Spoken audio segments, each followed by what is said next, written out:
सिंधु जल समझौता Indus waters treaty एक अंतर्राष्ट्रीय जल संधि है जो 19 सितंबर 1960 को भारत और पाकिस्तान के बीच विश्व बैंक की मध्यस्थता में हस्ताक्षरित हुई। यह समझौता सिंधु नदी प्रणाली के 6 नदियों सिंधु, झेलम, चिनाब, रावी, ब्यास और सतलज के जल बंटवारे को नियंत्रित करता है। मुख्य बिंदु: जल बंटवारा, पश्चिमी नदियां सिंधु, झेलम, चिनाब, इनका नियंत्रण मुख्य रूप से पाकिस्तान को दिया गया, लेकिन भारत को कुछ गैर उपभोगात्मक उपयोग जैसे बिजली उत्पादन, सिंचाई के लिए सीमित उपयोग की अनुमति है। पूर्वी नदियां रावी, ब्यास, सतलज, इनका पूरा नियंत्रण भारत को दिया गया।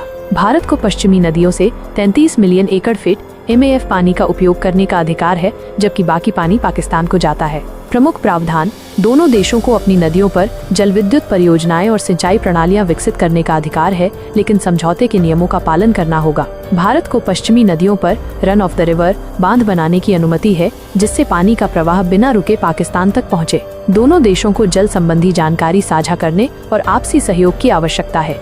स्थायी सिंधु आयोग: समझौते के तहत एक स्थायी सिंधु आयोग परमानेंट इंडस कमीशन की स्थापना की गई, जिसमें दोनों देशों के प्रतिनिधि शामिल हैं। यह आयोग विवादों को सुलझाने और समझौते के कार्यान्वयन की निगरानी करता है। यदि विवाद सुलझ नहीं पाता तो इसे निष्पक्ष विशेषज्ञ या मध्यस्थता अदालत कोर्ट ऑफ आर्बिट्रेशन के पास भेजा जा सकता है।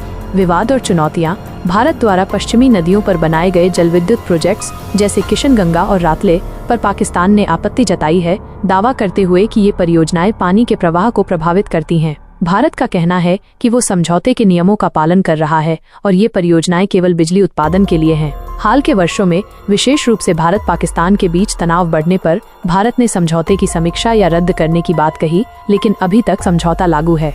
महत्व: यह समझौता भारत और पाकिस्तान के बीच सबसे सफल और टिकाऊ समझौतों में से एक माना जाता है, क्योंकि ये दोनों देशों के बीच कई युद्धों 1965, 1971, 1999 के बावजूद कायम रहा। यह जल संसाधनों के उपयोग में सहयोग का एक उदाहरण है, जो दोनों देशों के लिए महत्वपूर्ण है, क्योंकि सिंधु नदी प्रणाली दक्षिण एशिया की कृषि और अर्थव्यवस्था के लिए जीवन रेखा है। वर्तमान स्थिति: 2025 तक। हाल के वर्षों में भारत ने जम्मू कश्मीर में जल विद्युत परियोजनाओं को तेज किया है, जिससे पाकिस्तान की ओर से आपत्तियां बढ़ी हैं। विश्व बैंक ने दोनों देशों से समझौते के तहत विवादों को सुलझाने के लिए बातचीत करने का आग्रह किया है। कुछ भारतीय नीति निर्माता समझौते को संशोधित करने की वकालत कर रहे हैं, जबकि पाकिस्तान इसे अपरिवर्तनीय मानता है।